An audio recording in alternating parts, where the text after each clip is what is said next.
Hi hello. ഇന്ന് ഞാൻ ചെയ്യാൻ പോണതേ നമ്മുടെ ഈ കുറച്ച് മുറ്റം, ആകെ കുറച്ച് മുറ്റമുള്ളൂ. ആ മുറ്റത്ത് നിറച്ച് പുല്ല് വളർന്നു. നല്ല മഴയും ഇതൊക്കെ അല്ലേ, അപ്പൊ അതൊന്ന് വൃത്തിയാക്കാന്ന് വിചാരിച്ചിട്ടാ. അപ്പൊ നമുക്ക് വൃത്തിയാക്കൽ ചടങ്ങിലോട്ട് ഇറങ്ങാം. അങ്ങനെ നമ്മൾ പറമ്പൊക്കെ വൃത്തിയാക്കിക്കൊണ്ടിരിക്കേണ്ട എനിക്ക് തീരെ വയ്യാണ്ടിരിക്കുകയാണ്. എന്നാലും അവിടെ നിന്ന് എഴുന്നേറ്റ് വന്നിട്ട് ചെയ്യണം. പുറത്തോട്ട് ഇറങ്ങിയപ്പോൾ ഇരുമ്പമ്പുള്ളിയുടെ ഇരുമ്പമ്പുള്ളിയല്ല, നമ്മുടെ അരിനെല്ലിയുടെ ഇത് വാടിക്കിടക്കണ പോലെ കണ്ടിട്ടാ. അപ്പോൾ ആ ഒരു ഉഷാറിന് വന്ന് എഴുന്നേറ്റ് വന്ന് ചെയ്യണേട്ടാ. ഇന്ന് ഞാൻ ഷോപ്പിലോട്ടൊന്നും പോയില്ല. അപ്പോൾ ഇവിടെ മൊത്തം ഒന്ന് ക്ലീനാക്കാമെന്ന് വിചാരിച്ചിട്ട്. നമ്മൾ എപ്പോഴും നടക്കണ വഴിയായോണ്ടേ പേടിയാണ്. ഇപ്പോൾ പാമ്പും ചേമ്പൊക്കെ ഉള്ളതുകൊണ്ട് ഒക്കെ ഒരു പേടിയാണ്.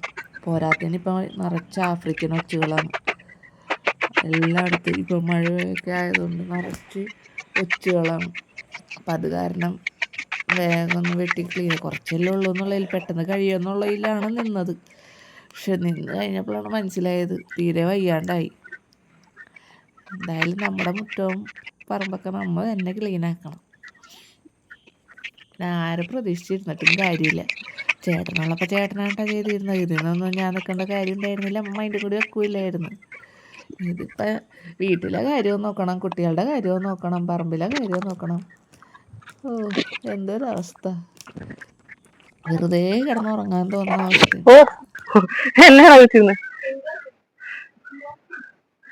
ആ സാധനം നടാൻ വേണ്ടിട്ട്. അതിന്റെ കൂടെ ആ ചെയ്ത് അടിച്ചിട്ട് പോരണ്ട. അങ്ങനെ നമ്മുടെ പറമ്പ് വൃത്തിയാക്കൽ കഴിഞ്ഞിട്ടാ. ഇനി കുറച്ച് പുല്ലുകളുണ്ട്. അയ്യോ വയ്യാണ്ടായി. കുറച്ച് വിചാരിച്ചപ്പ കുറച്ച് വരമ്പല്ലേ ഉള്ളൂ, അത് നന്നാക്കിയപ്പോഴും വയ്യാണ്ടായി. ഓൾറെഡി എനിക്ക് വയ്യാണ്ടിരിക്കുകയായിരുന്നു കേട്ടോ. അപ്പൊ ഇനിയിപ്പോ നമുക്കിവിടെ 3 ചെടികളും കൂടി കൊണ്ടുവന്ന് വെക്കാനുണ്ട്. ഒന്ന് റംബുട്ടാൻ, ഒന്ന് മറ്റേ അരിനെല്ലി, പിന്നെ മാതളം. ഇത് വെക്കാൻ നോക്കി കേട്ടാ.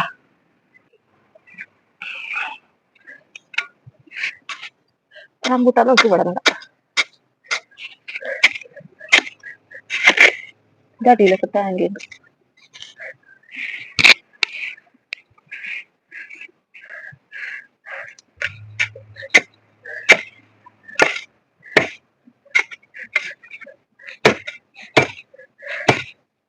നമ്മുടെ ചെറുനാരങ്ങ ഉണ്ടായിരുന്നു ഇവിടെ, അതിന്റെ വേര് എല്ലാവർക്കും വ്യാപിച്ചു. ചെറുനാരങ്ങ കായ്ക്കാണ്ടായപ്പോഴേ കുറേ വളമൊക്കെ ഇട്ട് നോക്കിയതാണ് ഈ ചെറുനാരങ്ങ, പിന്നെ കായ്ക്കണില്ല. ഒരാഴ്ച ഞാൻ എൻ്റെ രണ്ടാമത്തേനെ ഗർഭിണിയായിരിക്കുമ്പോൾ ഇതുപോലെ വളം ഇട്ടിട്ടേ ഒരു 10-14 ഇതുപോലെ ഒരു 10-14 ചെറുനാരങ്ങളും ഉണ്ടായി. പക്ഷെ അത് എനിക്ക് കിട്ടിയില്ല.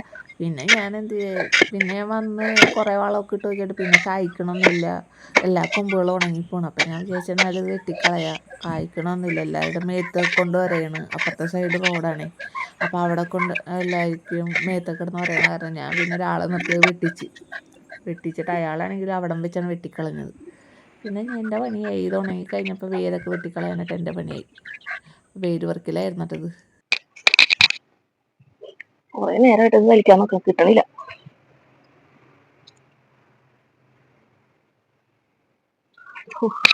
അങ്ങനെ നമ്മുടെ സാധനം കിട്ടിയിട്ടാ. നല്ല വണ്ണമുള്ള പേരായണ്ടേ കിട്ടാൻ ഭയങ്കര പണിയായിരുന്നു. അത് ഞങ്ങൾക്ക് ഈ കുഴിയിൽ നമ്മുടെ റംബൂട്ടാൻ നടാട്ടോ. അതിന്റെ പേരൊക്കെ ഇവിടെ ഇങ്ങനെയുണ്ട്.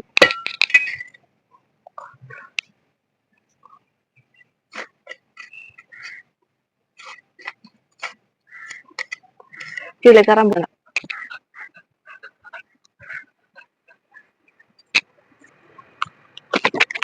പ്രത്യേകിച്ച് വളം കിട്ടുന്നത്.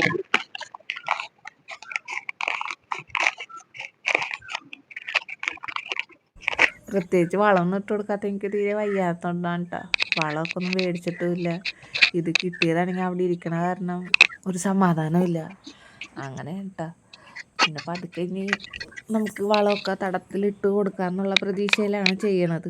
ഇപ്പം എനിക്ക് നല്ല മഴയല്ലേ, അപ്പം അത് കാരണം ഞാൻ ആദ്യം വളമൊന്നും ഇട്ട് കൊടുക്കണില്ല. നമുക്ക് അരിനെല്ലിയും മാതളവും നടാൻ വേണ്ടി അതെവിടെ നടും? മാതളം നമുക്ക് മതിലിനോട് ചേർത്ത് നടാം.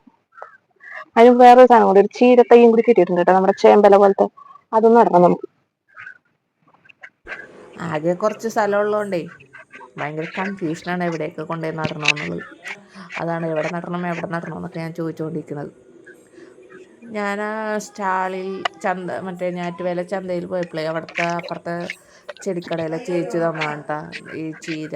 അത് എത്ര നല്ലതാണെന്നൊന്നും എനിക്കറിയില്ല. പിന്നെ ഇത് നമുക്ക് അവിടെ തന്നെ ഒരു ഇതുണ്ടായിരുന്നു, ആയുർവേദത്തിൻ്റെ ഒരു ക്യാമ്പ് ഉണ്ടായിരുന്നു.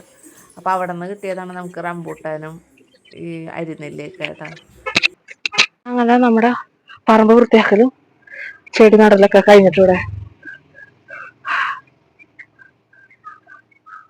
ഇനിയിപ്പോ അടുത്ത വീഡിയോ ആയിട്ട് നമുക്ക് വീണ്ടും കാണാം കേട്ടാ. ആകെ ആവശ്യമായി. ഇനിയിപ്പോ നമുക്ക് അടുത്ത വീഡിയോ കാണാം. ബൈ.